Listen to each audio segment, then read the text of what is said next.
अस्सलाम वालेकुम जिन जान पाकिस्तान जी। ओए, गोली क्यों चलाई यू? जिन जान पाकिस्तान जी, दो लेजेंड एक्टर पाकिस्तानी दिलीप कुमार अकमल खान साहब और पाकिस्तानी जंगजू हीरो लाला सुधीर, आज इन दोनों की फिल्मों के बारे में बातचीत करेंगे कि इनकी कैसे कैसी कैसी फिल्में इनकी आई। कंबाइन अकमल खान साहब ने और लाला सुधीर ने 3 फिल्मों में काम किया। सबसे पहली फिल्म थी चाचा खामखा, फिर बगावत, फिर मनमौजी। ये 3 फिल्मों में आपस में इन्होंने इकट्ठे किरदार अदा किया, अपना अपना।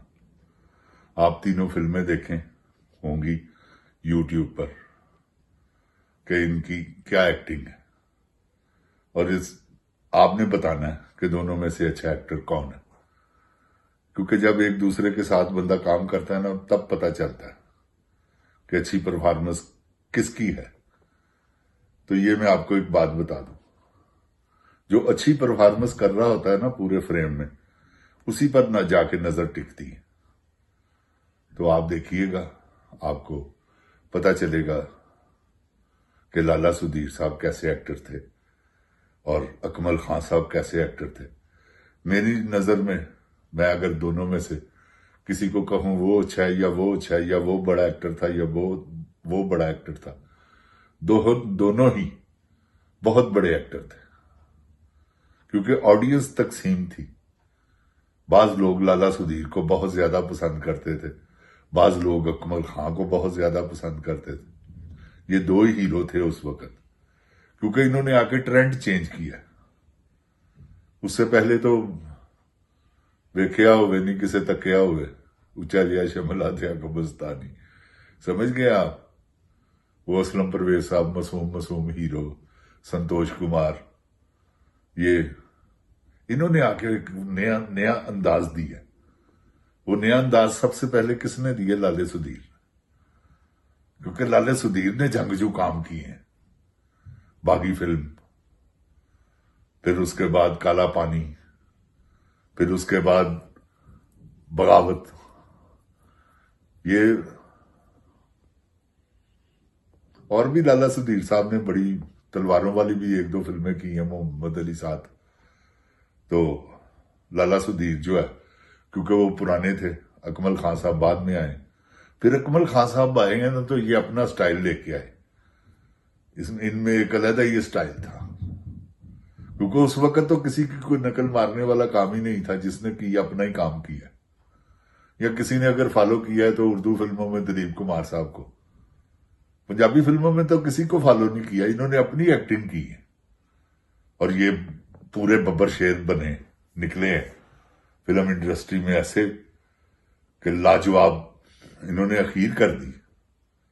इसके बाद फिर हबीब साहब थे, इजाज साहब थे, लेकिन वो भी एक्शन हीरो नहीं हुए, वो रोमांटिक।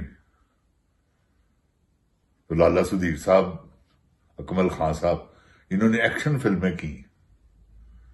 उस वक्त का एक्शन वही था जो इन्होंने किया हुआ, क्योंकि बाद में तो ट्रेंड चेंज होता रहा। अब एक्शन आप देखें कितना फास्ट है कि वो एक मुक्का मारता है और वो दीवारें फाड़ के करेक्टर वो गया डमी। लेकिन उस वक्त की फाइटें जो है ना, वो डमी थी, तो डमी लगती नहीं थी, लगता था कि यार ये ओरिजिनल लड़ है। तो ये अकमल खान साहब और लाला सुधीर में, खासकर अकमल खान साहब, क्योंकि अकमल खान साहब एक, समझ लें जिस जगह से वो आए थे ना, जैसे उनको कामयाबी मिली एक बहुत ज्यादा मुश्किलों में से, बस समझ लें कि मजांग अड्डे पे सारा दिन अकमल खान साहब उधर ही गुजारते थे अपना टाइम। फिर बाबे चार्ली के पास शागिर्द हुए, मेकअप मैन। अजमल खान साहब पे फुल अरूज था, लेकिन वो अपना छोटा भाई, इनको कोई इतना नहीं मानते थे। अकमल खान साहब के घर बेटी हुई आखिरी, तो 5वीं बेटी उनकी, तो वो गए हैं मदद मांगने के लिए, लेकिन अजमल खान साहब ने आगे से एक ऐसी बात की कि मैं आपको क्या सुनाऊं। गालियां निकाल कर कहा, मैंने तुम्हें कहा है कि इस तरह बच्चे पैदा करो। तो कमल खान साहब बहुत समझ ले अंदर से जल गया हुआ था वो बंदा। बस फिर उसे मौका मिला, उसने कहा हट जाओ पीछे, छोड़ूंगा नहीं। फिर एक वक्त आया पाकिस्तान के सबसे ज्यादा महंगे हीरो अकमल खान साहब हुए। उन्होंने 25,000 रुपया लिया उस दौर में जब 25,000 रुपए का मुल्तान रोड पे मुरब्बा जमीन मिल जाती थी। वो उस वक्त उन्होंने 25,000 रुपया लिया। वो तो मजर शाह उनको कहता रहा कि अपने पैसे बढ़ाओ, मैं भी, ताकि उसने कहा नहीं यार प्रोड्यूसर मर जाएंगे। ऐसे हमदर्द टाइप लाला सुधीर भी वहां उस वक्त 20,000 रुपया लाला सुधीर भी लेते थे। मोहम्मद अली साहब की भी यही पोजीशन थी, लेकिन सबसे ज्यादा पैसे जिसने लिए हैं ना वो अकमल खान।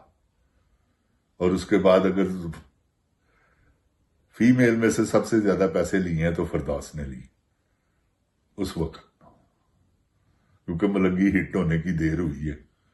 उसके बाद उसमें फरदौस की खूबसूरती आई है, इनका पेयर बन गया आपस में। उधर लाला सुधीर नीलो के साथ भी आ रहे हैं, सिलोनी के साथ भी आ रहे हैं, शीरी के साथ भी आ रहे हैं, फिरदौस के साथ भी आ रहे हैं। वो तो और लाला सुधीर एक, मेरे कहने का मतलब है, जब उनकी जेबा बेगम एक मेकअप रूम में, वो ड्रेस रूम में ड्रेस चेंज करने गई हैं, पीछे लाला सुधीर भी घुस गए। उन्होंने कोई अटेम्प्ट की, लेकिन जेबा बेगम ने कहा अगर तुम मुझे, इन्होंने कहा तुम मुझे बहुत प्यारी लगती हो। उसने कहा प्यारी लगती हो तो शादी कर लो। फिर लाला जी ने शादी की जेबा से। फिर शादी थोड़ी देर उनकी रही, फिर उनकी तलाक हो गई। फिर मोहम्मद अली साहब से जेबा ने शादी कर ली, वो आखिर तक उनकी चली है। तो मेरे कहने का मकसद ये है कि लाला सुधीर साहब जो है ना, वो एक लेजेंड जिन्होंने बुनियाद रखी है एक्शन की। और अकमल खान साहब का लैदा स्टाइल था, वो माजे की बोली उन्होंने बोली है मलंगी फिल्म में। उसी दिन लाला सुधीर की भी एक फिल्म लगी थी, फिल्म का नाम था जीदार। हाय नी मां छला मेरा किन्ने कड़िया, इस छले दियां धुम्मां पईयां काबल ते कश्मीर। बड़े सुपर हिट गाने उसके भी, मलंगी के भी। मलंगी भी सुपर हिट, वो भी सुपर हिट, बल्कि दोनों डुपर हिट। एक समझ ले, जीदार तो उतरी नहीं, मलंगी उतर गई थी। जीदार चलती रही, आखिर उसकी गैलरी गिरी है रिटस हनने की। फिर वो चली गई रिवाली हनने, वहां चलती रही। तो ये इनका उस वक्त एक कंपटीशन होता था काम का, एक दूसरे से जेलस कोई नहीं था। आप इनकी फिल्म देखें, मनमौजी, चाचा खाम खा, क्या दोनों ने परफॉर्मेंस की है, लाला सुधीर ने और अकमल खान साहब ने। आपको मजा आ जाएगा। वो बगावत में तो खैर इतना रोल नहीं था अकमल खान साहब का, इन दोनों फिल्म में बराबर के रोल थे। बराबर से मुराद है कि वो चाचा खाम खा में भी इतना बड़ा रोल नहीं था, बन गया। वो बाबे हजीन कादरी को उन्होंने कहा यार 2-3 सीनों का गेस्ट है कर दो। जब अकमल खान साहब ने किया तो काम बढ़ाना पड़ गया। असलम ईरानी साहब डायरेक्टर थे, उन्होंने काम बढ़ाया। तो ये है जिन जान पाकिस्तान जी, अकमल खान और लाला सुधीर साहब की दास्ताने हयात। तो अब मुझे इजाजत दें। अल्लाह ताला मेरे पाकिस्तान को अपनी हिफ्ज़ ईमान में रखे। जिन जान पाकिस्तान जिंदाबाद, इमरान खान जिंदाबाद। ओए गोली क्यों चलाई यू?